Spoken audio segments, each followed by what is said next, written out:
ഇത് വളരെ പ്രധാനം. പല ആളുകളുണ്ട് എന്താണ് ഒരു ജോയിനിങ്, ഈ ഒരു ക്ലാസ് കേട്ട് പോയി ജോയിനിങ് കിട്ടാൻ വേണ്ടി ആളുകളെ എന്താണ് യാചിക്കുക, അല്ലെ?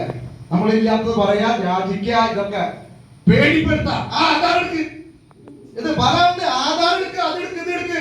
എന്തിനാണ് അവർക്ക് മനസ്സിലായില്ല. വേണ്ടപ്പെട്ട ചിലപ്പോ ചേട്ടൻ അനിയനോ അങ്ങനെയൊക്കെ ആയിരിക്കും. എന്നിട്ട് അപ്പൊ തന്നെ ഫോട്ടോ എടുത്ത് ഒരു OTP വരും, അതുകൊണ്ട് വന്നതാ, ജോയിൻ ചെയ്തു, 2000 രൂപ എടുത്തു കഴിഞ്ഞു. അവർക്ക് മനസ്സിലായിട്ട് എന്തിനാ ഏതിനാന്ന്. ചേട്ടനല്ല, കുടുംബത്തെ മുതിർന്ന ആളാണ്, ഇത് കേൾക്കാണ്ടിരിക്കാൻ പറ്റോ? അവർക്ക് മനസ്സിലായില്ല. ഇനി ഒരു കാര്യം, നാളെ അവിടെ ഇന്ന സ്ഥലത്ത് പോയിട്ട് അവിടെ നിങ്ങൾക്ക് വേണ്ട സാധനങ്ങളൊക്കെ മേടിച്ചു. ഈ ആള് RCB നിൽക്കുവോ? ഈ ആള് RCB ഉണ്ടാവോ? അവർക്ക് ഇനി എത്ര നല്ലതാന്ന് തോന്നിയാലും അവര് നാളെ മേടിക്കില്ല. അപ്പൊ ഈ ഒരു തെറ്റായ കാര്യങ്ങൾ ചെയ്യരുത്. പിന്നെ ചിലരുണ്ട് എന്താണ്, കുഞ്ഞമ്മായി, ഞാൻ കുറെ ആളോടായി പറയുന്നു, കുഞ്ഞമ്മായി ആരും എന്റെ കൂടെ ജോയിൻ ചെയ്തില്ല, ഒന്ന് ജോയിൻ ചെയ്യും കുഞ്ഞമ്മായി.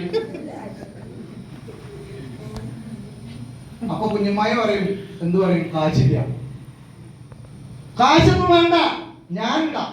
ഏത് 2000. അപ്പൊ കുഞ്ഞമ്മായിക്ക് എന്താ തോന്നാ? പറയും. കുഞ്ഞമ്മായിക്ക് തോന്നാ അത് ശരി, ഇത് ഇവന് എന്തെങ്കിലും ഗുണമായിക്കോട്ടെ എന്ന് വെച്ചിട്ടാണ് കുഞ്ഞമ്മായി ജോയിൻ ചെയ്യുക. പിന്നെ കുഞ്ഞമ്മായി സാധനം മേടിക്കോ? അപ്പൊ ഇത് ആർക്ക് വേണ്ടിട്ട് ജോയിൻ?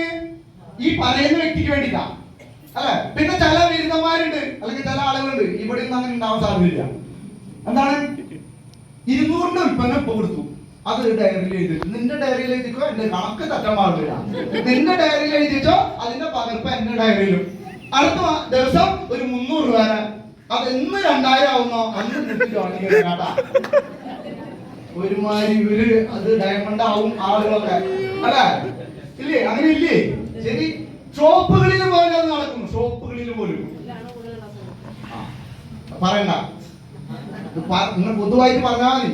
അപ്പൊ അതുകൊണ്ട് ഷോപ്പുകളിൽ പോലും അത് നടക്കുന്നു. തെറ്റായ മെന്റാലിറ്റി. ഒരു ബിസിനസ്സും അവിടെ കൂടാൻ പോകുന്നില്ല. ആ വ്യക്തി നാളെ RCBന്റെ ഒരു ഉൽപ്പന്നം മേടിക്കാത്ത ഒരു വ്യക്തിയായിട്ട് മാറും.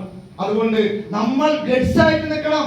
ഇത്രയ്ക്കും ലോകം കണ്ടതില് ഏറ്റവും നല്ല ബിസിനസ്സിലാണ് നമ്മൾ. അതിൽ ഇന്ത്യയില് ഏറ്റവും ഗ്രോ ചെയ്യുന്ന RCB എന്ന പ്രസ്ഥാനത്തിലാണ് നമ്മൾ ഒരു യാചകരെ പോലെ RCBയിൽ ജോയിൻ ചെയ്യാനായിട്ട് അതെടുത്ത് കൈയും കാര്യം പിടിക്കരുത്. ഗഡ്സ് ആയിട്ട് നിൽക്കണം. അങ്ങനെ നിന്നുകൊണ്ട് പറയണം, ഇത്രയും വലിയൊരു പ്രസ്ഥാനത്തിന്റെ ഭാഗമായതിൽ ഞാൻ അഭിമാനിക്കുന്നു. ഇത്ര വലിയൊരു അവസരം ഇതിലൂടെ ഉണ്ട്, അത് നിന്നെ കൂടി മനസ്സിലാക്കി തരാനാണ് ഞാൻ വന്നിരിക്കുന്നത്. കാരണം അത്രയ്ക്ക് നേട്ടങ്ങൾ ഇതിലൂടെ ഉണ്ടാക്കാം. നമ്മൾ കൂടെ നിൽക്കുകയാണെങ്കിൽ നമുക്ക് ഒരുമിച്ച് വിജയിക്കാം.